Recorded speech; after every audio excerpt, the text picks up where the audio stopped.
Welcome back to The Look and Sound of Leadership, an ongoing series of executive coaching tips designed to help you be perceived in the workplace the way you want to be perceived. I'm Tom Henschel, your executive coach, and today we're talking about networking conversations, Part 1. Pavni was thinking ahead. She was in year 2 of a 3-year project. When the project ended, she wanted to leave her giant multinational corporation and leverage her momentum to get hired as a chief officer with a mid-sized company. She'd mentioned this during our coaching conversations, but today she'd lingered on the idea, saying, if I'm serious about it, I have to get started. I'm probably already behind. What's stopping you? I asked. She rolled her eyes. I hate networking, Tom, and it's probably how this is going to happen. It might happen through a recruiter, but I doubt it. I think it'll be somebody I know introducing me to somebody they know, which means I need to network, and I just hate it. Because it's so obvious, she said. It's obvious. The only reason I'm talking to them is because I want something from them. But we're both pretending that's not what's happening. Ugh, it makes me want to take a shower. I nodded, but didn't speak. She looked at me expectantly. Aren't you going to help me out here? You usually have some helpful idea. Well, I said, I have a saying about networking. It addresses that icky feeling you're talking about. Plant, don't hunt. It means when you're networking with someone, don't focus on your immediate need. Plant a seed. Planting is a long game. Don't target someone and go after them. She looked a little embarrassed. I think I'd been guilty of that. Actually, I was on the receiving end of that recently. Someone put a target on you, I asked. She nodded. I was at a conference and got cornered 3 different times. Each time it felt like a bit of an ambush, and they all just talked and talked. I tried to listen, but I just couldn't. It felt just like that, like I was a target and they were firing away. I said, I call that monologuing. It happens all the time when people are networking. I confess, I used to do it myself, but now to me, monologuing is in direct opposition to what I think the purpose of networking is. To me, the purpose of networking is to know people, nurture a relationship. That takes time. Don't ambush people, and certainly don't monologue. Plant, don't hunt. She was slow to respond. When she did, she said, I'm trying to imagine having the time to network that way. You have to admit hunting is efficient. Well, I agree. Time is an issue, I said. Here's what I think. I think 5% of your work week every week should be spent networking. You make it part of your job. We're talking about 2 or 3 hours a week. You go to lunch once, go to dinner once, do some research, write some emails, get to know people as part of your job. She said, and how do I justify that to my boss, that I'm already looking to jump ship? I replied, networking doesn't mean you're looking to jump ship. Networking is a good thing. It benefits everyone. If you expand your network, you play on a bigger stage. That's good for your company. If you get exposed to new ideas, that's good for your company. I would like to think your boss would see you networking and be grateful. She laughed at herself. You see, I keep thinking networking is something to hide, something bad. I'm going to have to shake that. She said, so here's a question. Let's say I invite someone to virtual coffee. Before, I would have thought the purpose was for me to put myself forward and let her know what I'm looking for. But now we're saying that would be hunting. So do I not tell her I'm looking? Oh, no, you do.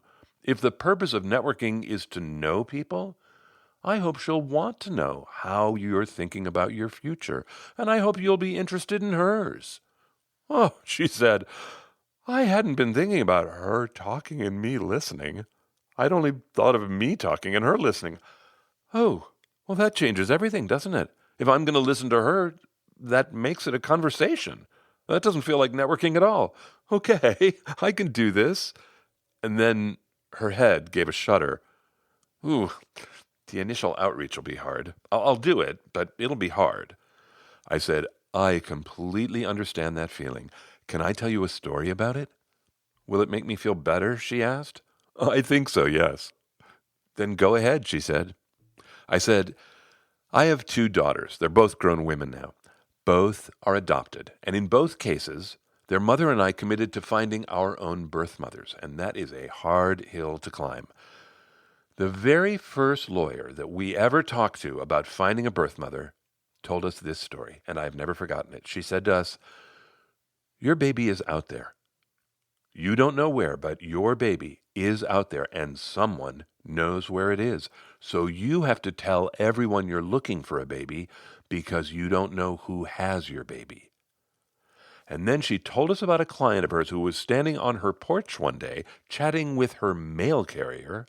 She mentions they're looking to adopt, and the mail carrier says, "There's a couple next door to me and my wife. Their 16-year-old is pregnant, and I don't think they're keeping that baby." And sure enough, that was their baby from telling the mail carrier, because you never know who has your baby. She said, "I like that. That's encouraging. So every time I don't reach out to someone, I'm missing an opportunity."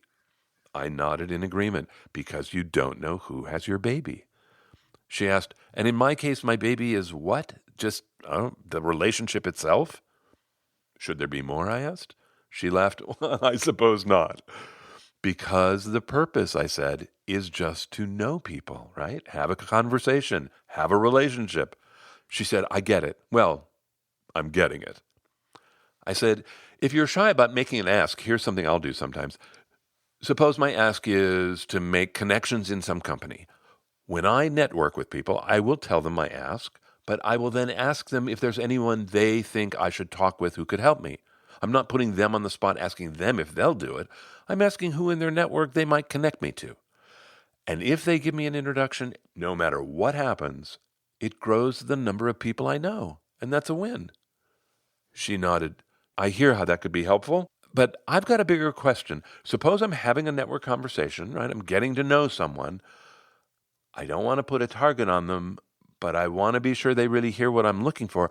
I can't picture what that would sound like." That part of my conversation with Pavni about networking is next month's episode of The Look and Sound of Leadership. I want to confess my bias about networking. I think networking is one of the best things you can do for your career. If you have a strong network, things will happen for you that will not happen for others. Job opportunities will happen because of people you know. Invitations to join projects will happen because of people you know. Meeting people who can help you will happen because of people you know. I believe that. That is my bias. So I want all of you to be fantastic, joyous networkers, because good things will happen for you. So in this part of the show, I'm going to call out two specific networking tools. I'm going to tell you a story about one of them. Here we go. Networking tool number one, this is an idea, a way of thinking. Networking is part of my job. My performance is subpar if I don't network. Networking is what I expect of myself. During the episode, I said to Pavni, make networking 5% of your work week. I think that's a great way to think of it. It's just on your to-do list every week. I wonder, how would you think about networking if it really were on your calendar once a week? How would it change what you do? I'll bet one thing would happen. I bet you'd get good at it. You do anything every week and you're going to get good at it over time, right?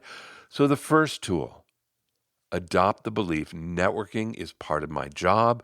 And just like every other part of my job, I'll learn more about it as I go. I'll get better at it over time. So just get started. Networking is part of my job.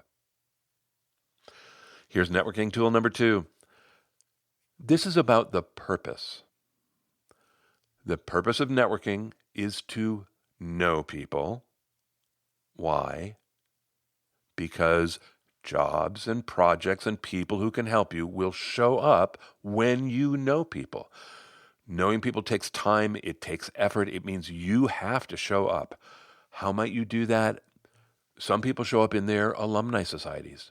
Some people show up in professional associations or book clubs or volunteer work. Look, I volunteered for a professional association. I still do. It's just networking. When you show up, when you take the time to know people, when it comes time for you to have an ask, it is so much easier. This is planting, not hunting. You dig your well before you're thirsty, to quote Harvey Mackay. So that's number 2.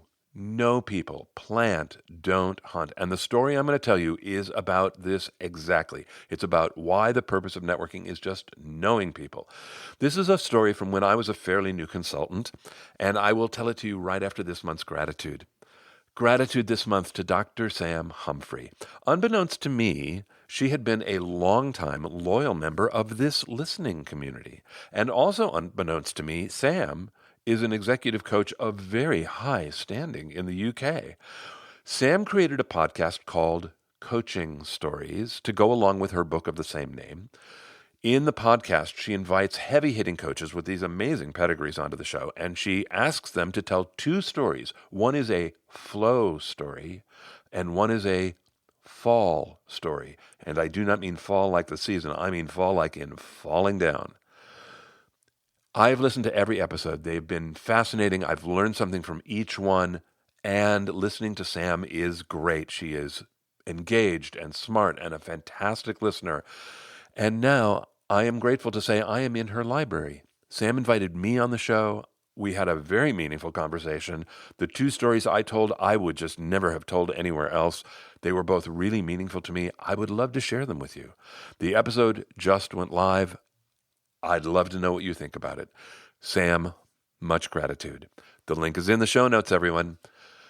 Another piece of gratitude, this one is also coach-directed. Gratitude to the coaches who have been showing up at the Executive Coaching Special Interest Group. It is a wonderful online learning community sponsored by ICF Los Angeles. We meet 6 times a year. If you're a coach, you can get credit for it. And talk about networking. Oh my gosh, I have met amazing people at the Special Interest Group. So the link is in the show notes. Come join us. Gratitude this month to R Sparrow 128, who posted a review saying this show is one of their go-to shows. Thank you. Every review helps keep the show growing. I am so grateful. Keep them coming. Okay, here's my networking story about getting to know people, making the ask easier. So this takes place more than 30 years ago. I am transitioning into this world of training and coaching, and I'm supporting myself mostly as an actor, but I can see those wages are declining, and I need to make up the income. I had a house in Los Angeles. I had a kid. I needed work. After a lot of searching, I find this thing called corporate training, and within the big umbrella of corporate training is this thing called presentation skills training. That was something I knew I was good at. I knew how to coax performances out of people. So I start networking. I take people to breakfast and I let them know I want to work as a corporate presentation skills trainer. And 3 different people tell me I have to join a professional organization called ASTD, the American Society for Training and Development. It was a bunch of professional trainers, and I joined. And within a year, I had been invited onto the board. And I didn't know anything about training yet, but I already had had a career. I knew how to show up. I knew how to work hard. I knew how to be part of a team. That was one reason why I loved working in the theater. It was always about the team. And at that time, ASTD really was about the team. So here I am. I'm in my 2nd year on the board. And by now I've gotten some work, not enough, but I'm not wet behind the ears anymore as a trainer. So one night, it's about 9 o'clock at night, I am in the basement of a conference center stuffing swag bags for a conference in the morning. And one of the other board members is there too. It's a woman named Lorraine Wilmoth.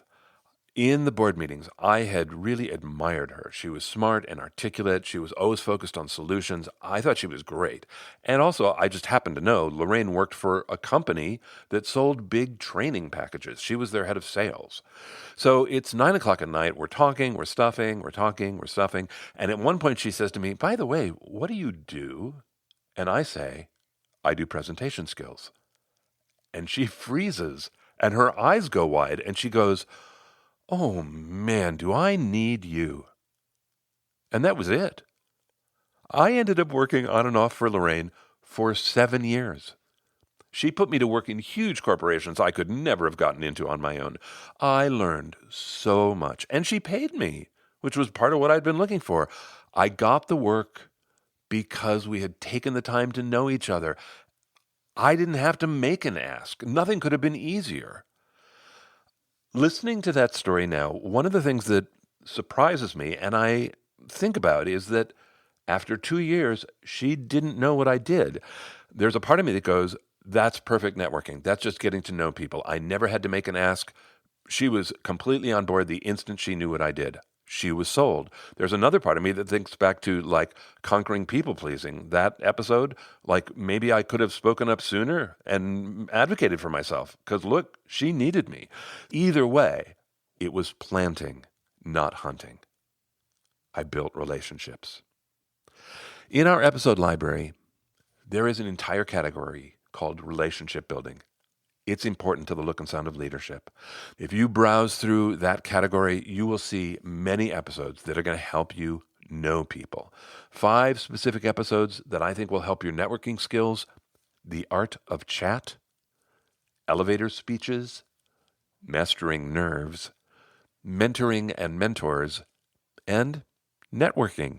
Yes, there's an episode called networking. All the links are in the show notes. All right. That's it for me. Until next time, I'm Tom Henschel. Thanks so much for listening.